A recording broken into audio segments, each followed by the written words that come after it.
Hey there everybody, it's Mark Rowley. I'm back with another How to Draw video. Today we're going to be learning how to draw a Chibi Ninja. Now, a couple of months back I did this Valentine's card, which involved Chibi characters that could actually stand up and be three-dimensional to a degree.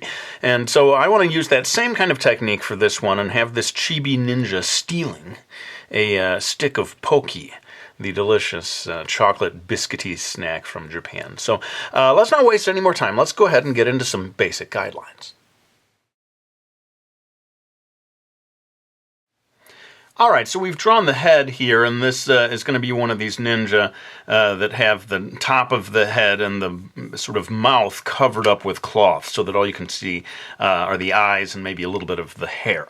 Now, what I want you to pay attention to, if you're trying to draw this at the exact same size that I am, I've got these two lines here, two horizontal lines. They're about 4.5 inches apart, or in centimeters, that's about 11.5 centimeters. And if indeed you want to do this sort of pokey idea that I'm doing, you will want this to be, you will want your figure to be pretty close to this size. Now, just as a rule of thumb, I would say that the head itself from top to bottom is about 1/3 of the space. And let's go ahead and start drawing some of the body. Alright, well, this is kind of a tricky shape to draw. We've got his body turned away from us a little bit. This is going to be his one arm over here, a little closer to us than his other arm when we draw it. Pay attention to this little sliver of space between the arm and the body. That can help you to get the shape right. Also, these angles, this line, all of these lines are kind of following the same type of angle. What is that, a 45-degree angle? I'll just come up with my own name for it. This is what we call a diagonal angle. Yes, the diagonal angle, that's what we call that. So see if you can get the lines in that basic angle sort of a direction, and that might help you a little bit in terms of recreating this shape. Well, let's go ahead and draw the legs. Alright, well, I think you can start to see the pose a little more clearly now, what I'm going for, and I sort of like this tippy-toe sort of shape over here that's going to be showing his incredible stealth as he makes off with this Japanese chocolatey snack. One thing I'm going to put in here is like a line for the other side of his cloak. And the reason I'm doing that, actually, is to create a shape back behind the drawing where I'm going to put a supportive piece of paper that props him up so he doesn't keep falling over. And I should say right here that it's very important that you use Bristol board or poster board or some kind of pretty thick paper, the thickest paper you can find, basically, to do this, if you indeed want to make this illustration prop up and stand on its own. Well, let's go ahead. I'm going to add this other arm and maybe a few more details throughout the drawing. Alright, well, we've got the basic guidelines in place. Notice how long this arm is, and the reason for that is that the hand is going to kind of curve around so that it looks like it's holding the pokey stick, and so that's why I've made that arm extra long. And now I think we'll go ahead and start adding some details to the clothing. I'll do this part of the video real time. Why not? Throw caution to the wind, Krilly. It doesn't all have to be time-lapse, man.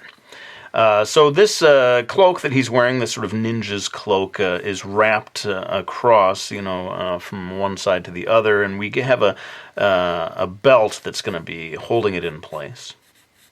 So I've drawn, I had a first line there to begin. I'm doing a second line, and then I'm going to add a knot here and a couple of, the ends of the belt, I guess, hanging down. And we actually have this idea of the belt ends repeated in the illustration for this head covering that he wears. And I'll go ahead and put that in. So pretty much the same type of a deal, these kind of rectangular-ish shapes that usually the way I do it, I like for them to sort of go off at slightly different angles.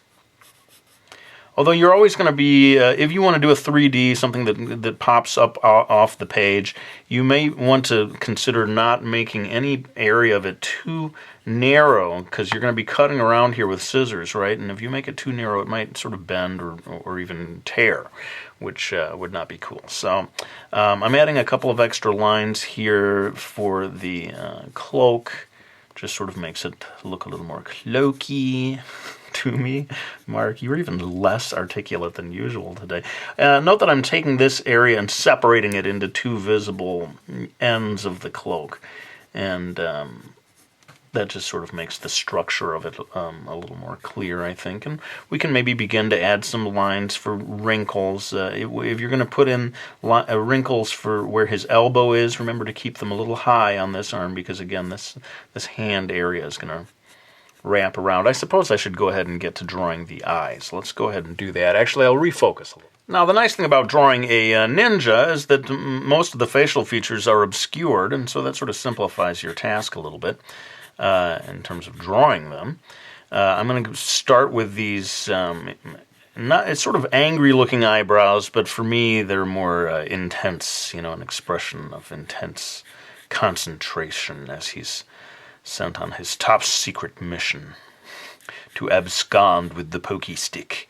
And pay attention to where the irises are within each eye. I want him to be turning away, but then looking back to make sure that no one is following him or that no one has seen him stealing the prize. The incredible prize. It would be quite a big meal for a guy his size, actually. One pokey stick might do it for the whole rest of the evening for him. So one thing I would want to point out here, because some people may be saying, how come you're not saying Pocky? You keep saying Pocky. Well, I'm using the Japanese pronunciation. And it does sort of look like it should be pronounced Pocky in English, but if the Japanese, when they write it out in katakana, it is Pocky. So that's, I've gotten used to saying it that way. But I'm not going to become a pokey snob. I simply cannot tolerate people saying Pocky. The very idea. Anyway, I think we've got some... Oh, one other thing I wanted to do is sort of give the suggestion of him wearing...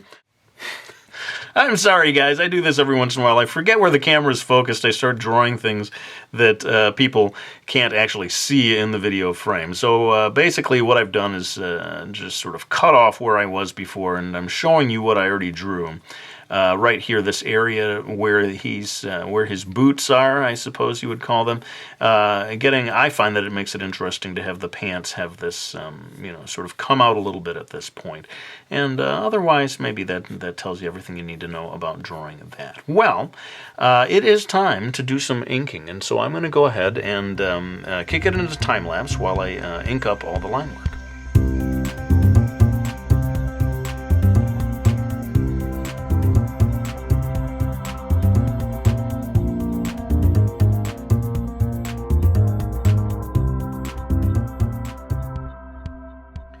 Alright, well, many of you may notice that the inking style here is quite different from what I normally do. I wanted to try something unusual, this sort of thick line style, just to see what it looks like when it gets cut out later on. I'm always saying in my videos, there's not one way to do things, there's lots of different ways to do things, and sometimes, though, I find that the style that I'm using is quite similar a lot of the time, and I maybe need to challenge myself to break out of that and try different things. So this is what you might call a greatly simplified and thick-lined inking technique, something I don't often do, but I wanted to show you there are different ways of doing these things. Now, I thought of something that I could add that would make this even more ninja-fied, and that is to get one of those swords on his back. Not exactly sure how these swords get attached. Maybe those of you who know the ninja life can explain to me how they are. Is there like a band back there, some strap or something that holds them in place? I'm not really sure. Maybe I should find these things out before I start teaching a lesson about how to draw a ninja. Anyway, I assume they are not glued. It's not glued back there. There is something that's holding this sword to his back, but I'm not going to get too much into details. Just I have noticed, though, that the hilt, I think is the right word, or the handle. Still don't know the words for that is. Has this sort of crossing diagonal line pattern to it. on Japanese swords, as if there's some sort of material wrapped around it and woven almost to create that surface that you can grip onto. Well, I'll go ahead and ink this, and then we'll be ready to get onto the coloring. Alright, well, I erased all the pencil lines, and now I'm pulling out a Prismacolor grayish marker to begin adding some color to this. This marker is actually getting a little bit dry, so I'm going to have to ink slowly so as to not have the color come out in a washed out half gray way. But again, if you get good thick paper at the beginning, I'm using Bristol board. It will hold up to coloring a lot better than if you were using office paper. And so you can see my approach here is just to take my time, trying to make sure I get a good even color. But I will be coming back in a minute and using other coloring tools to make this a little more, get a little more of an effect of light and shadow. So let's go ahead and do the rest of this marker work in time-lapse, and then maybe I can do some of this more refined coloring real-time.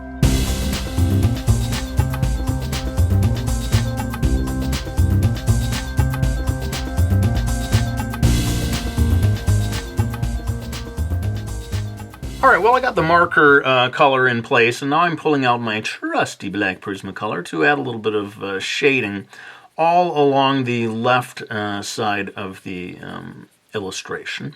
And I think this should produce an interesting effect, because what we have here is a kind of deliberately flat-looking cartooning style, right? I've given it very thick lines. It's very cartoony. It's not attempting to be realistic. And yet, it can be fun with such illustrations to try to add fairly realistic shading. And you get an interesting effect when you bring these two different worlds together.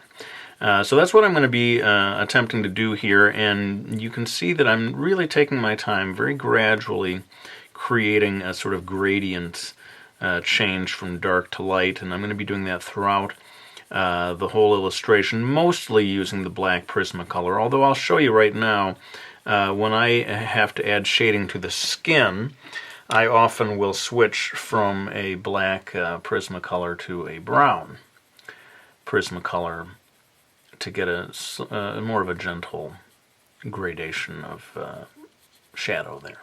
So that's a little trick that you can use next time you have to, and not just for cartoony stuff like this, but for almost anything. Making shadows that are not just using your dark black drawing tool, but something that is just a slightly darker shade of the same color can be a very effective way of adding shading. Well, I'm going to go ahead then and kick it into time-lapse to finish off adding the, as I called it, the more refined coloring. And then we're going to come to the fun part of cutting this thing out, propping it up, and seeing if we can get him to actually steal a Pocky stick. All right, let's get into it.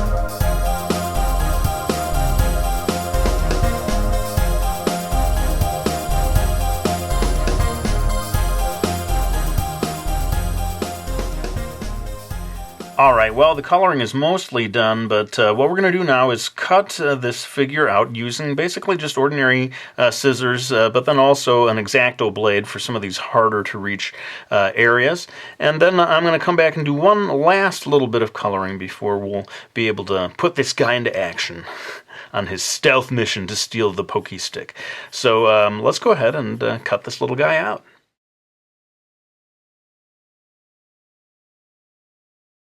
Alright, well, I've got him all cut out, and I wanted to show you one thing that I did was to add a bit of color here on the other side, right at the end where his gloves are, and even added some thick lines there, because what's going to happen is this hand is going to curl around as he's holding this Pocky stick, and you're going to be able to see that, so if you leave that blank it would look weird.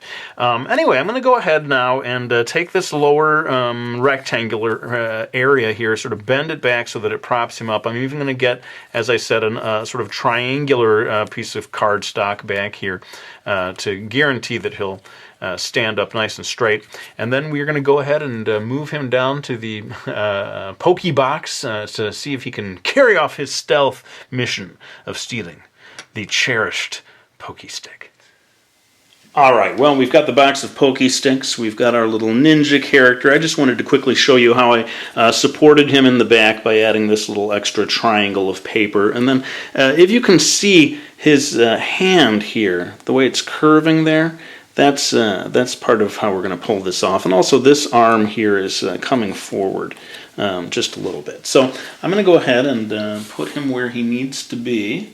See if we can pull this off. I've got my Pocky stick, except it's not my Pocky stick, it's his Pocky stick. Yes, he is making off with it in true ninja fashion in the dead of night. But I've counted these sticks. I will notice that it's missing. Anyway, I hope you enjoyed this video. I had a lot of fun making it. Let me know what you think in the comment section if you like these sort of craft-oriented videos. I think it's fun. You learn how to draw something, but then you also learn how to make a fun little project. So I'll be looking forward to reading your comments, and we'll just wind it down like that. Thanks so much for watching this video. I hope you enjoyed it, and I'll be back with another one real soon.